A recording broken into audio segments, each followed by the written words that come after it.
আমি মেহমান এবং মেহমানদেরকে একটা কথা বলি। আপনারা বলছেন মেহমান পাইলে খুশি, আর কিছু কিছু মানুষ আছে মেহমান পাইলে কয় আইসে কর্তিকারী গজব।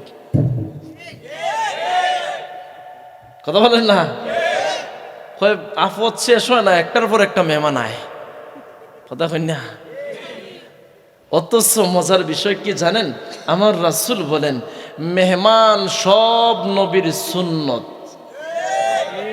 মেহমানদেরকে মহব্বত করা সব নবীর সুন্নত হচ্ছে মেহমানদেরকে ভালোবাসা। জবান খুলে বলুন সুবহানাল্লাহ। এবং মেহমানদের সাথে মেহমান খালি আসে না, মেহমানদের সাথে আল্লাহর রহমত নিয়ে আসে। জোরে বলুন সুবহানাল্লাহ। আল্লাহু আকবার। এবার মজার বিষয় কি জানেন, আমার রাসূল বলেন যে উম্মত আমি রাসূলের উপরে দুরূদ বেশি পড়বে, ওই উম্মতের জন্য আমি রওজা মুবারক থেকে আল্লাহর কাছে প্রার্থনা করব। আমাদের জীবনের সবচাইতে দামি হচ্ছে জীবনের মূল্যবান সময়টুকু।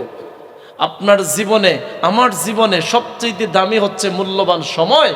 সময়টা কোন কাজে ব্যয় করতেছি, আল্লাহ জিজ্ঞেস করবে হাসরের ময়দানে, বান্দা কোন কাজে ব্যয় করছো এই মূল্যবান সময়টুকু।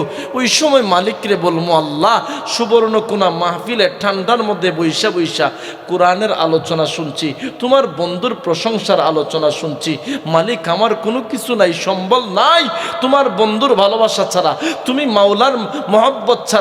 আল্লাহ বলবেন, বান্দা আমি তো চাই তোরে মাফ কইরা দেওয়ার জন্য, তোর তো সব দিক কুলহারা, যারে বান্দা একটা উসিলার কারণে আমি তোর গোটা জিন্দেগির গুনাহ মাফ করে দিলাম।